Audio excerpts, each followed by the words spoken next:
What is happening, everybody? Welcome to episode 80 of the New England Spartan Show. 80 sounds like a milestone, but it's not really a milestone, but it ends in a zero, so I consider it a milestone. On today's show, we talk about a little bit of a review from Spartan, Iceland. I know it's been beaten into the ground, but I just want to talk about a couple of the quick hot topics. We'll talk about the Central Florida Beast that we were at to end the season. We've got a ton of Spartan race news, from the Stadion series to the Mountain and Honor series sort of being announced to Joe DI stepping down. And we'll talk a few other race brands in the form of Terrain Race and Warrior Dash's 10th anniversary and new obstacle announcements. So we have a ton of coverage for you. Let us get right into it.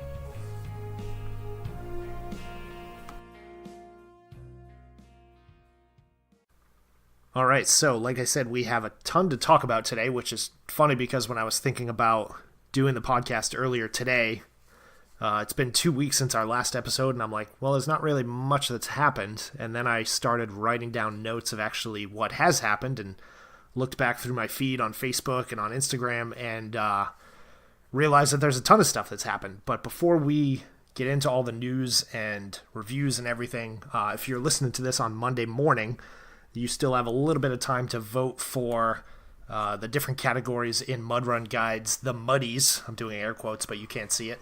Their annual Best of OCR awards are still going on. You can vote up until noontime on Monday the 17th.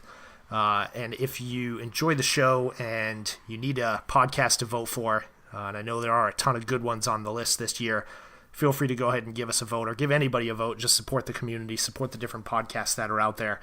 And if you vote for us, thank you. And I put a post out asking for folks to give us a shout out if they enjoyed the show, and a couple people did so. Chris Bordenka, Janet Rigdon, Paul Jones. Do you remember that guy? I used to remember him. Haven't heard from him in a while. But a couple people did say that they voted for us in the Muddies. I don't know if I enjoy that name. That was the name they gave to their awards this year. I think they could do better.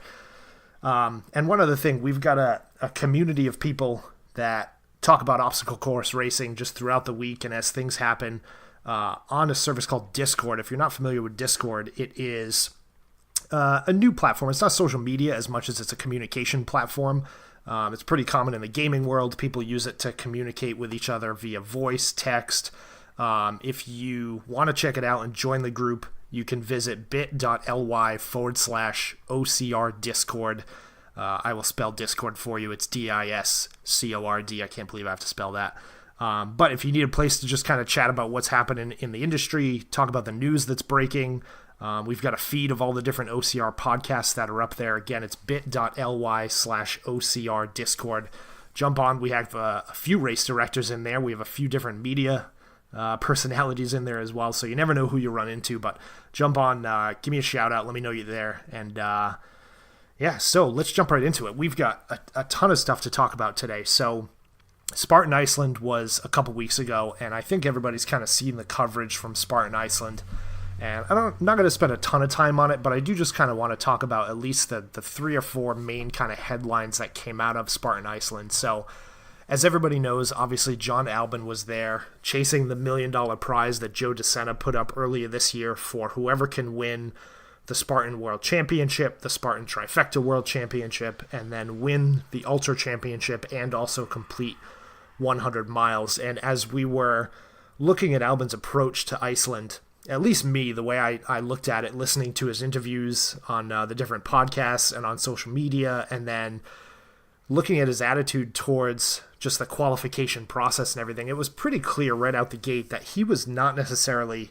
it's not that he wasn't interested in winning the $1 million, it's that he wasn't necessarily psyched about all the hoops that he had to jump through in order to get there, and it seemed like he didn't necessarily enjoy kind of the role he was playing in this whole thing. And when you think about it, it really is all good news for Spartan, right? It's a ton of social media coverage and clicks, and it's a ton of impressions on their posts.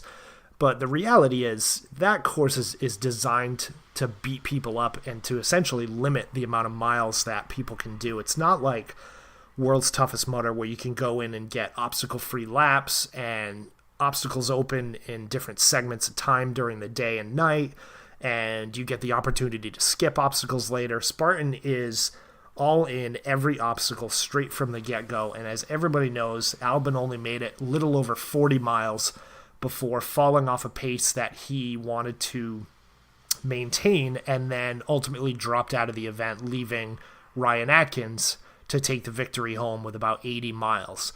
And when you think about those accomplishments, 43 miles at Iceland is an amazing accomplishment in and of itself. 80 plus miles from Atkins obviously is amazing.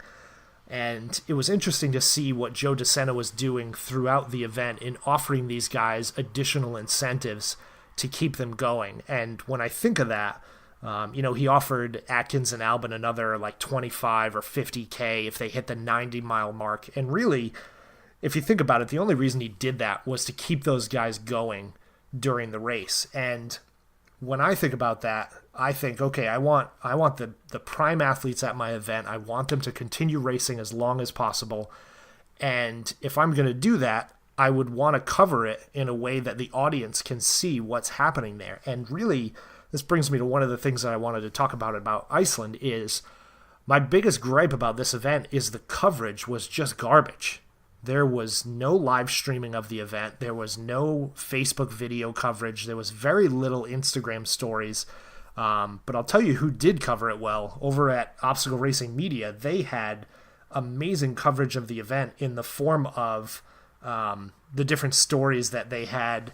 And I'm going to mispronounce his name, but they had Javier doing all of the Instagram coverage, and he was bouncing between the transition areas to the course. He was interviewing athletes as they were coming off the course. He was one of the first to tell us that Albin had actually dropped out of the event. He was following Lindsay Webster around as she was crewing for Ryan Atkins. And I think Spartan at one point even gave them a shout out on their Instagram stories saying there's great coverage of this event at Obstacle Racing Media. And when you think about what this event meant for Spartan and the PR around the $1 million prize and how much they hyped it up over the last few weeks, to not have any live coverage or really any up-to-date media coverage of what was happening, really I think was disappointing, at least from a spectator standpoint. I was obviously not in Iceland, so the only way for me to follow what was happening at the event was to essentially stalk and camp all of the different social media outlets that would have been covering it. And I'll tell you, they missed the mark on the social media. When you look at what they did in Tahoe with live streaming and live coverage and social media stories and everything, and then in Sparta, Greece, the same thing. They had coverage left and right for these two events. And then, I get it. Iceland obviously maybe doesn't have the best connectivity options, and the weather could play hell with the equipment there, but this is now their second year, and if it's something that they hope to continue to do year after year, then they really need to get the live coverage and the media side of this sorted out in order to get people interested and get people out at the event. When you think about how many people actually attended, the 24-hour event had well under 500 people attending it. I think they had somewhere in the I'm using round numbers here, about 90 elites, about 120 age groupers, and then 180 open waivers. So well under 500 people attended, which actually I believe might even be less than the original year they did it. So next year, if they do return to Iceland, hopefully they've learned from the mistakes of the past. And as Joe D says, they're going to leave that $1 million prize purse up for grabs, and they may alter how you qualify for it and how you win it. But his goal is to keep everybody competing for it and really in some way just drive more attention and drive more registrations to the event itself. One last thing I just wanted to say about Iceland is I wanted to give a shout out to Josh Fiore, who raced the entire 24 hours. Obviously the defending world champion from 2017. Josh finished just off the podium in fourth place this year, and to go out there and finish fourth after a year of injuries and spending the summer not being able to train like he normally does and get out there and run is still an amazing accomplishment.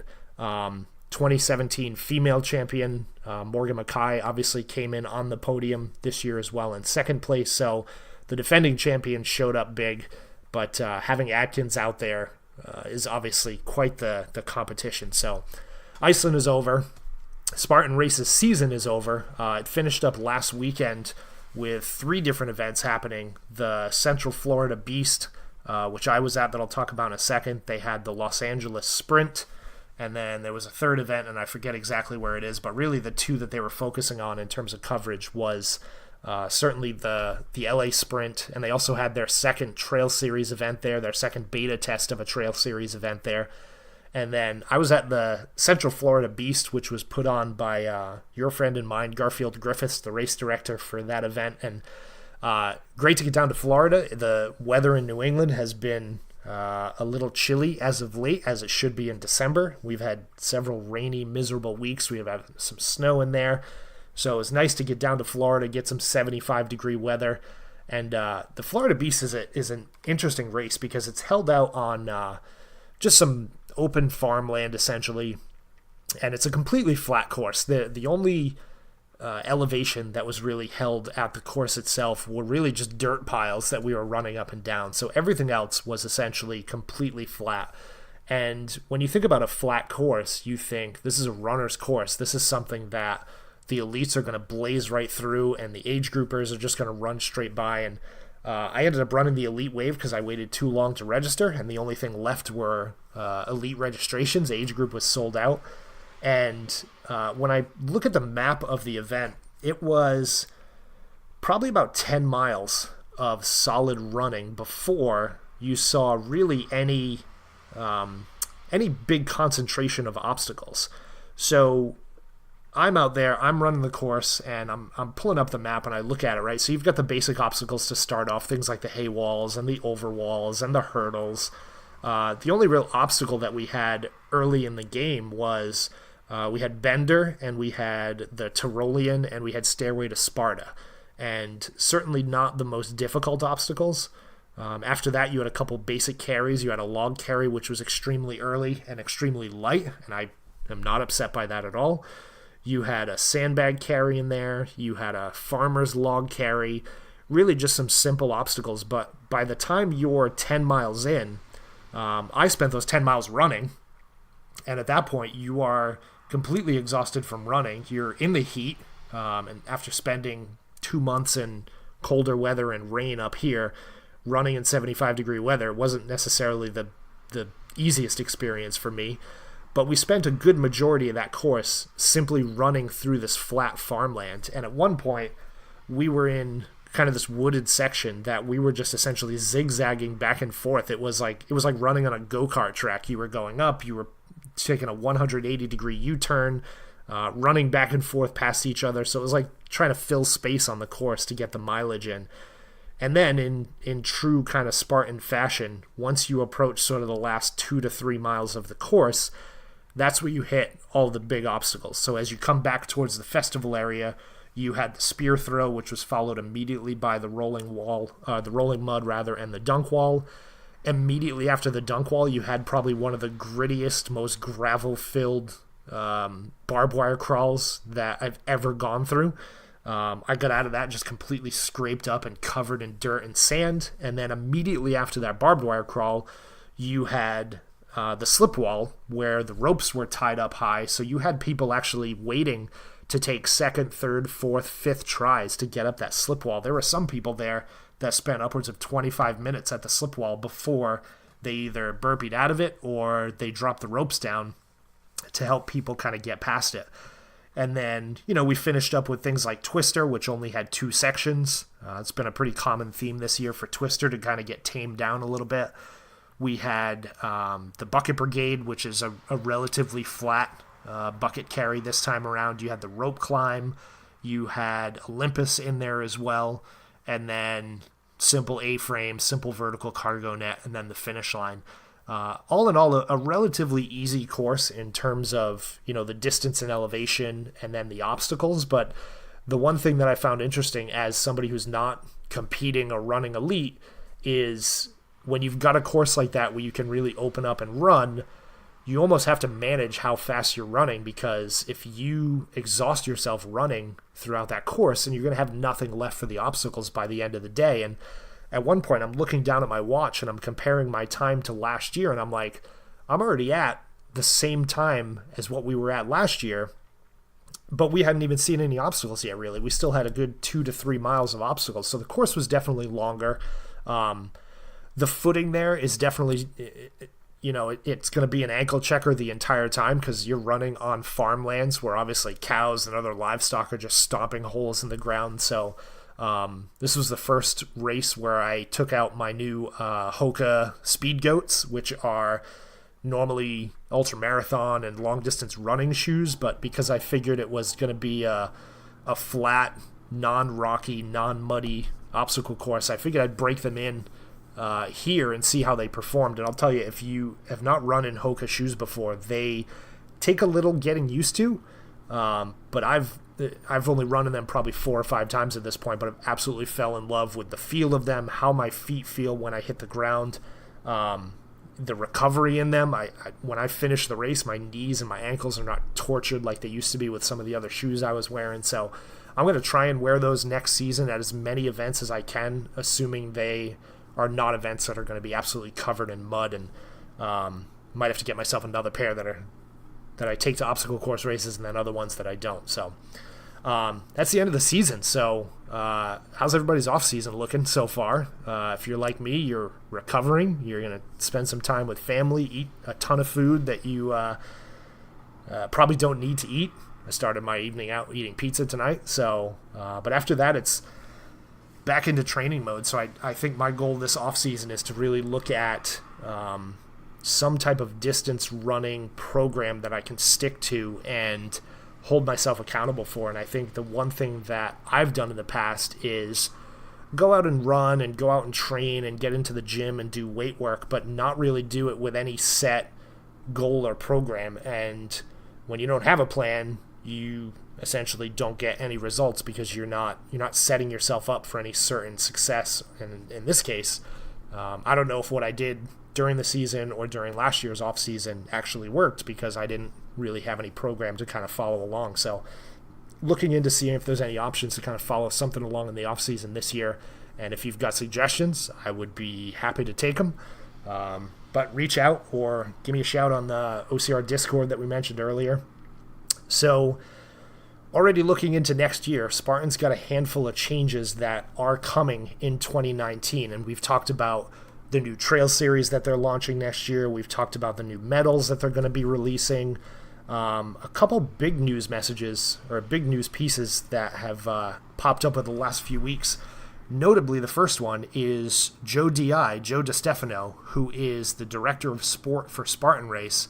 Most notably, you've probably seen him on Spartan live broadcasts. You've probably seen him on Instagram videos talking to elites. He is stepping down and parting ways with Spartan Race. So Spartan has posted his position.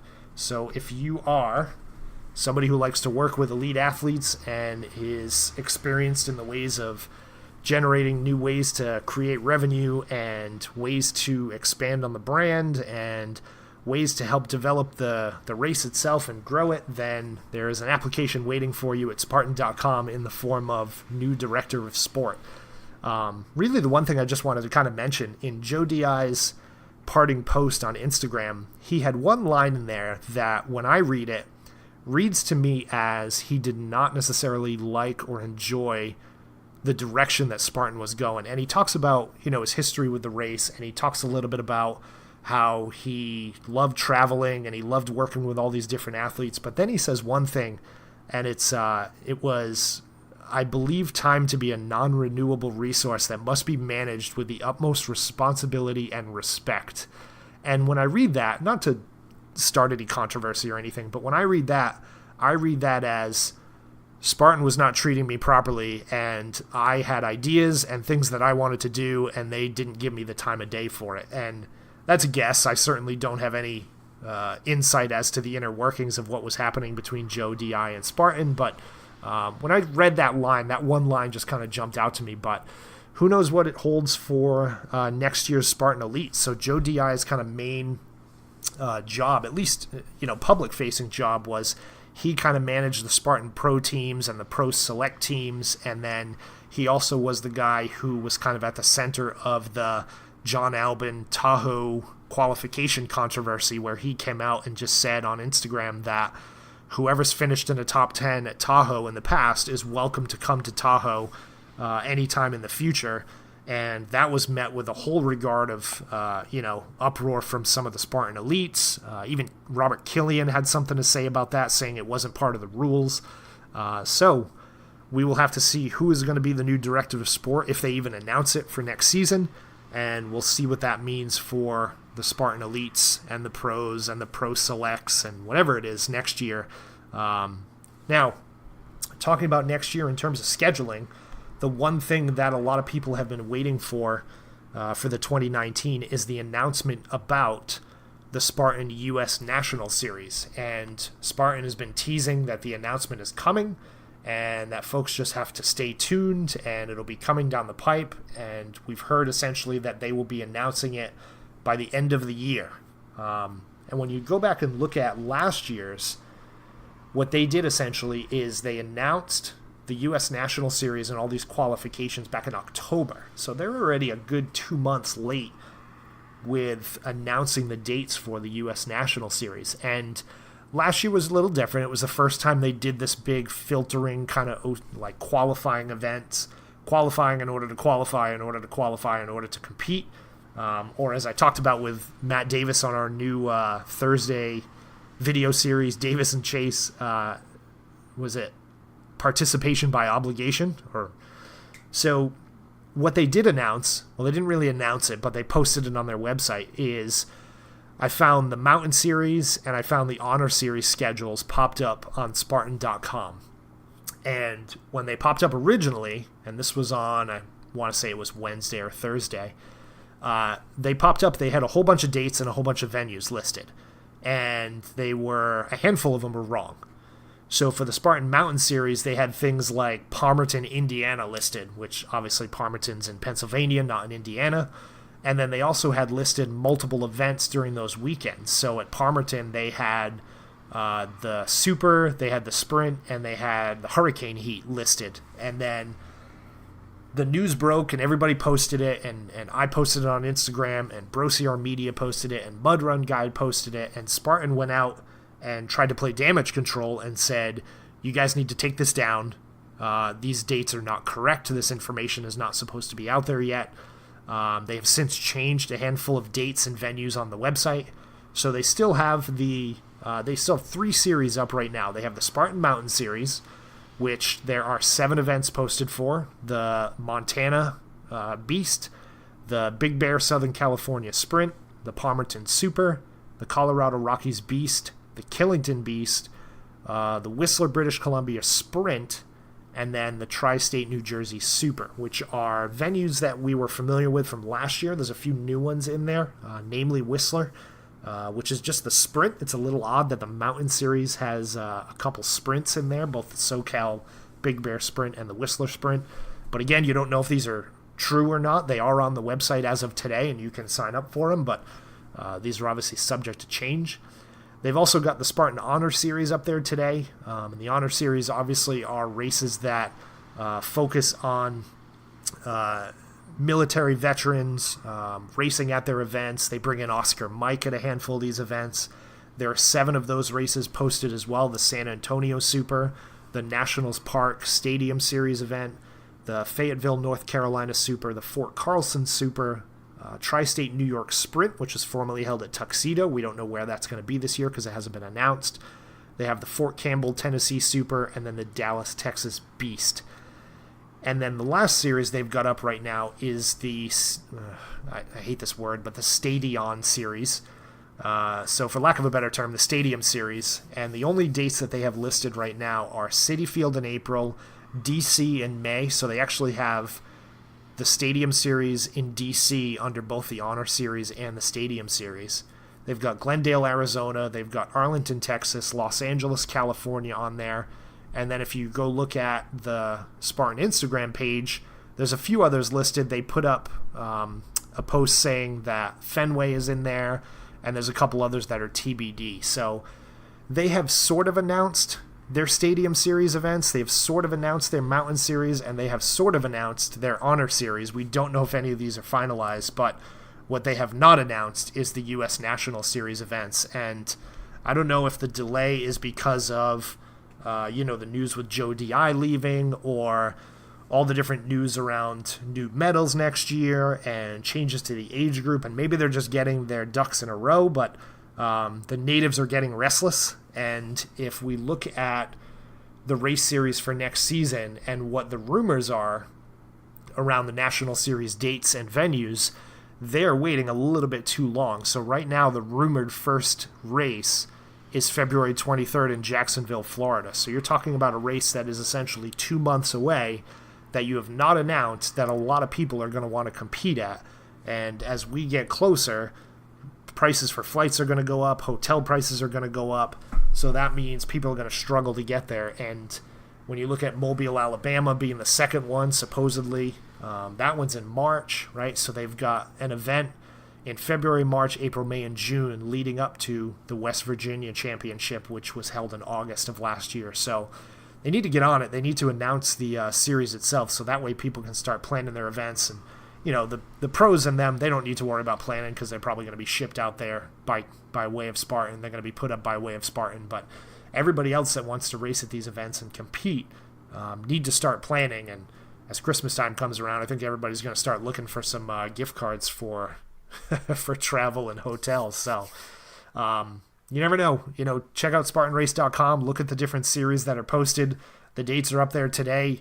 I don't know if you should book anything based on what they have posted, because it's obviously subject to change.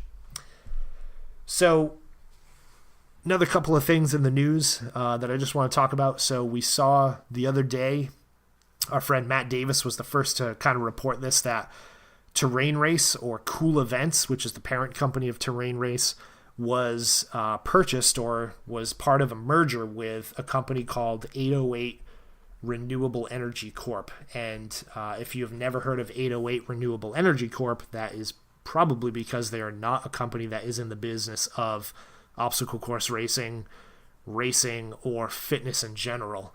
What we do find, if you Google 808 Renewable Energy Corp, is an article from November 18th where the founder and CEO of 808 Renewable Energy Corp had been charged with orchestrating a scheme to steal millions of dollars from investors to support his lavish lifestyle and pay commissions to sales agents who allegedly helped him perpetrate the fraud. So this is an interesting one. A company with a CEO who is being charged with fraud are now in bed together. So Terrain Race last year, the biggest gripes, and we've talked about this before, was folks not getting their pictures, folks not getting their race timing done properly, not getting their results in a timely manner or at all in some cases.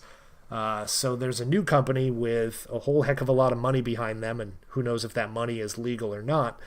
But what does this hold for Terrain Race and everything else? I don't know, but I've got $15 on the line for Terrain Race in August of 2017, so maybe that will happen, or maybe it won't. We shall see. We just keep on playing the waiting game with Terrain Race. Now, on August 17th in New England, if you're running Terrain Race, there is another event that day that if Terrain Race collapses or goes under and you find yourself without a race to run, Warrior Dash has announced their 10th anniversary season for 2019.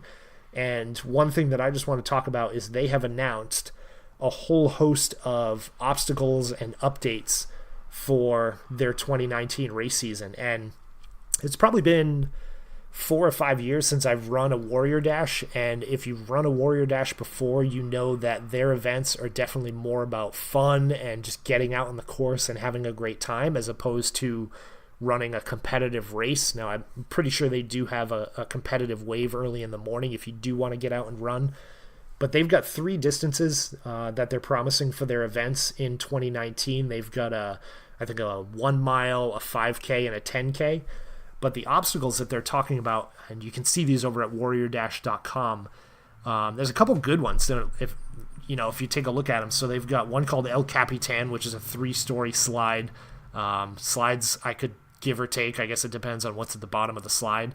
They've got one called Superfly, which is a zip line obstacle. So you'll actually, it looks like a glorified Tyrolean traverse if you're familiar with the Spartan obstacle, but you're obviously going to zip line down the line instead of climbing down it. You've got a couple basic ones. They've got a fire jump in there. They've got barbed wire crawls in there. They've got one called the Warden's Wall, which is big, giant vertical cargo nets. They've got Splitsville, which is a couple balancing platforms that you have to traverse.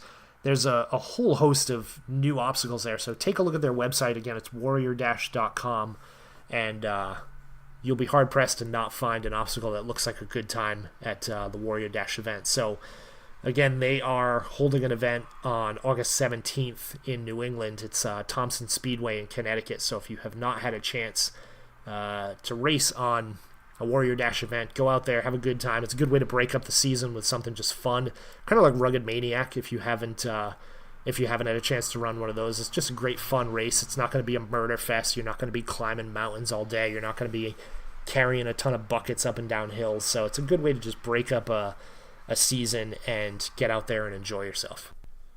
So even though it is considered the off-season, the news is fast and furious now, and there's a ton of ways to keep up with the news in obstacle course racing if you do, right? We've got a ton of great podcasts out there, and I've mentioned these guys before, but Matt at Obstacle Course Racing Media, Will Hicks on the World's Toughest Podcast, and even though Will's intro says he'll talk about any race if that race is World's Toughest Mudder, Will is starting to talk about all kinds of other races, so it's great to hear him expand a little bit. You've got Mike and Caitlin, some New England natives at Obstacle Running Adventures. You've got Heather Bodie at Overcome and Run. And there are, when you go into the App Store and look up podcasts, there's a ton of obstacle course racing podcasts that are out there. But if you're looking for a little more of a non-traditional way, if you're not a Facebook person or you're not on Instagram a ton, jump on Reddit. There's an obstacle course racing subreddit that I post all the news and updates in. And if you want to get up to the second updates that are happening and breaking news as it happens, jump on Discord. Again, the website you can visit is bit.ly/OCR Discord. There's an app that you can download to get on there. And if you enjoyed this podcast, I'd love for you guys to leave a review and just let us know how you feel. We'll give you a shout out. We'll read the review on air. I went and just checked our ratings and reviews from this podcast, and we have a 5-star rating, but only with 5 reviews, and a couple of them are, just pretty basic reviews. Great podcast focusing on the New England obstacle course racing scene. That's from mskier01. The show is packed with the latest OCR news and racing info around the New England racing scene and around the U.S. Always a fun way to spend an hour. That's from Rockamama. Mike Stefano left us a review about a year ago, said, I'm not a Spartan, but I'm a big... Well, you are a Spartan now, I think, Mike. I think if you're not, then you're an honorary one, if anything. But he says, big fan of you guys and what you do for the local community, be it OCR or Ruxgiving. I never realized that you guys had an official podcast. I hope he does now. I've seen the first few YouTube interviews with Fred, Lynn, Rob Butler, To play catch up, I binge listened to episodes 12 through 31. Yikes, Mike, you need something else to occupy your time. But he left a pretty lengthy review and gave us 5 stars, so thanks for that, Mike. Sorry, I didn't see this review up until just now. Somebody calling themselves Person or Persons of Interest says this is great content from one of the oldest and best groups in the industry, especially like those New England Spartans episodes where they're non-interview based discussions around OCR industry, races they've done, races they plan on doing, etc. So thanks, guys, for leaving the reviews. Again, whether you listen on Apple Podcasts or you listen on the web or you get a link from our Facebook page, leave us a review. Let us know that you enjoy the show, and leave us a comment and let us know if there's anything else you want us to cover or talk about. And as we get into the off season, even though it's been a busy few weeks news-wise, I'm sure things will slow down a little bit. So always looking for ways to continue talking about what's happening and keep you guys up to date. And the goal here is to get an episode out on every other Monday. So this episode came out Monday the 17th. The next one, my plan is to have it out on Monday the 31st and use that episode to talk about the year in review. So I want a little bit of input from you guys. Tell me what you want to talk about for the year in review. Do you want reviews of the best races? Do you want a top 10 list of the biggest news events in 2018? Do you want to talk about what's happening for 2019? You let me know, and we will do what we can to make it so in the next episode. So, again, my name is Josh, signing off, and we hope to catch you guys in 2 weeks. Have a good one.